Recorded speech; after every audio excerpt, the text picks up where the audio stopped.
Everyone okay? Yep.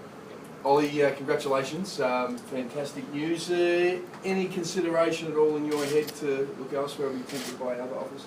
Not really. Obviously, that's sort of for the management team to field offers from the other clubs. So they were pretty sure that, spoken to me a fair bit, that I was pretty happy with Port Adelaide and they weren't putting too much in my head. So, never really thought about it. Obviously, the family's in country Victoria, so wouldn't quite be at home in Melbourne. So I feel, just as home here as I would in Melbourne, I think. So that link back to Echuca obviously is a long way from here, though. It was never tugging on the heartstrings at all? No, not at all. I've settled in well at this club. It holds similar values that I correlate my life with. So the club's done everything right by me, so I feel it's best to repay them. There was some talk of $1 million a year offer from Melbourne. Is it difficult to turn your back on that sort of thing if that was true? I didn't hear about that. Look, any offers that went through me, I didn't hear about them. I had my heart set for a fair while on signing with Port Adelaide, and probably wouldn't have signed for a fair while unless, but I felt for the supporters to do the right thing by them, and for them not to think that I was going back to Victoria. It was right to sign it now. Does your manager run offers other clubs through you at all? Oh, he sort of knows me pretty well, and look, we'd been talking, I guess, for my whole career here that I've always been pretty comfortable. Obviously, in your first year, just moving away from home, you have your difficult times, but after that I moved out by myself, and he knows how comfortable I am. So unless I really told him that I was interested in going anywhere, he just kept it on the hush and didn't really tell me. So you've signed for 2 more years, obviously, at the end of 2018. I know you're only young. Would you like to consider yourself that maybe you could play your entire career here? Yeah, no doubt. I love this club, and as I said, it's a perfect fit for me. Obviously, with new free agency rules and everything like that coming in, you don't know what's going to happen 2-3 years down the track. So I can back myself in to be able to play pretty consistent footy over the next 2 years, and probably not need that extra 2 years to guarantee me a contract. So I'm just happy to sign for 2 years, and that makes it 3 to go, and looking forward to playing some good footy. Would you have thought it was a distraction if you hadn't done it before the season, if it had gone into the year? Oh, for me personally, no, I don't think. I haven't really been thinking about it too much. It doesn't play on my mind. Probably more so just getting asked questions about it, and our members and everybody quizzing me a bit on it. So it's probably good for that. Bit of peace of mind for me putting it away, and now I can focus on just playing footy and hopefully having a good year. Considering all the other guys that have signed on, that must have been a nice lure and a belief, I guess, that this is a club of the future, of future success. Yeah, no doubt. Obviously, we had a fair few big signings over Christmas time, and I think it just shows what the club's doing here and the culture that we've built, and we've got some very loyal players. So I think, we've got most of the boys signed up for the next 4 to 5 years, so it's really exciting times. Does that help when you're building your game plan and any talks to knowing that everyone's going to be around? Oh, definitely. You want to know what you're playing with, and knowing that you're building a successful game plan that won't just last you for a year, but last you for 3 to 4 years. So it's really exciting, and hopefully in these next few years we can get it down pat and create a pretty solid game plan to go in the future. What was the biggest reason to stay? Is it the club, was it your mates here, the chance of success, Adelaide? What was it? Oh, it was probably everything. It was more so not having anything to leave to. Obviously going back to Victoria, but everything outweighed that. The mates I've made, the club, the culture of the club, our members, our supporter base. Look, this club, it's built around the community, which I really value. So it's an exciting club, and look, there's not too much I don't like about it. Do you think this group is on the verge of something, can do something good in the next couple of years? Yeah, no doubt. I love the talent we've got on our list. In my opinion, it's one of the most talented lists in the AFL. So obviously we didn't have the best year last year, and the expectations and going away from playing Port Adelaide football probably got us. So we've gone back to the basics this year, and I think everybody knows their role and what their role is they've got to play each week. So we'll take it game by game, obviously going to the NAB Cup now and get a few things right, and then hopefully have a really solid 2016. What about you personally?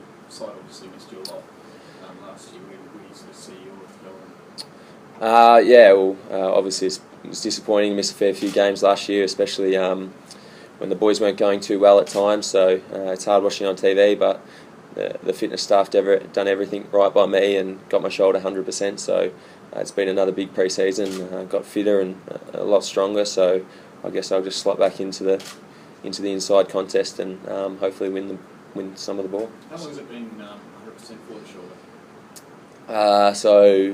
It's probably, I think I had the shoulder reco about 6 months last Wednesday. So I've been in 100% training probably 3 weeks now. So I'm taking tackles and getting hit and everything. So far so good. And obviously we've got our family day intra-club tomorrow night, which will be our first real hit out, which will really test it, but feeling really strong. And for your game, are you sort of looking to just sort of do more of the same and build on that, or have you got sort of ideas on a different path for your game? Oh, it's going to be pretty similar. Obviously win the contested ball and try feed it out to our outside runners, but obviously being the team we are and using so much run, cut a fair bit of time off my time trials this year, so hopefully be able to get outside the contest a bit more and add to the run we've got. Do you think you're fitter and stronger, so you've improved your time trial significantly? Or? Yeah, I have made some pretty big gains after Christmas time, and funnily enough, put on a bit of muscle. So everything is going in the right direction. Darren Burgess and the dietitian and everybody is pretty happy with my body. So far so good, and hopefully once the training load of the season decreases, I can maintain that. So you lost some weight last year. You put that back on this year? Yeah, I've probably put that on more so in muscle. So been a big emphasis on myself, and Vossi's pushed it as well, of being really strong in the contest and at a clearance being the strongest there, and being able to manipulate my body to not let anyone near the ball. So added that bit of muscle and obviously that bit of fitness. So how many kilos you put on with muscle? Oh, maybe 2 kilos of muscle and lowered body fat again. So as Mum says, I'm starting to lose the puppy fat and get a bit older. So. How about the thighs, mate? They look as big as you.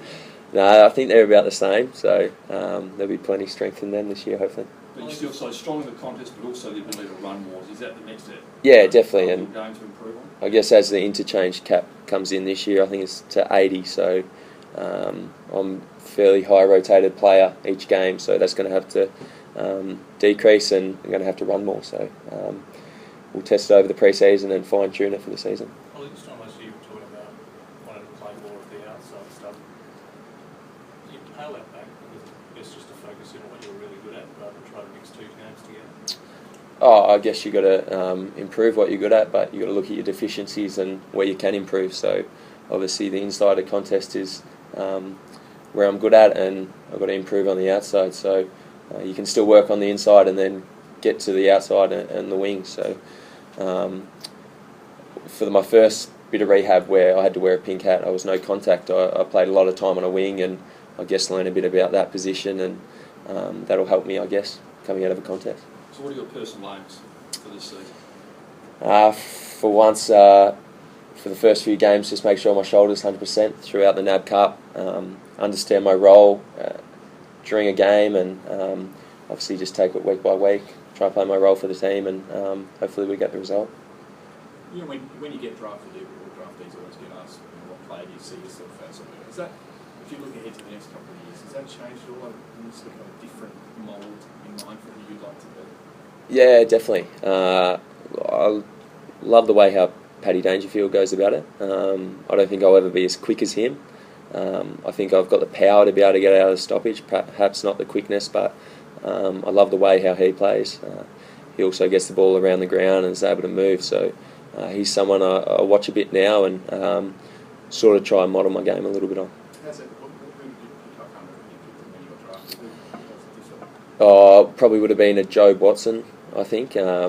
He's a bit more traditional centreman.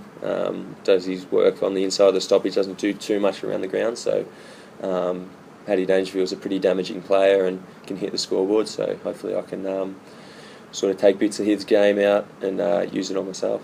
Well, there was a lot of debate about what was going to happen with the interchange cap. Where do you reckon we're going to finish? What sort of footy do we get from it this year? Yeah, I'm not too sure.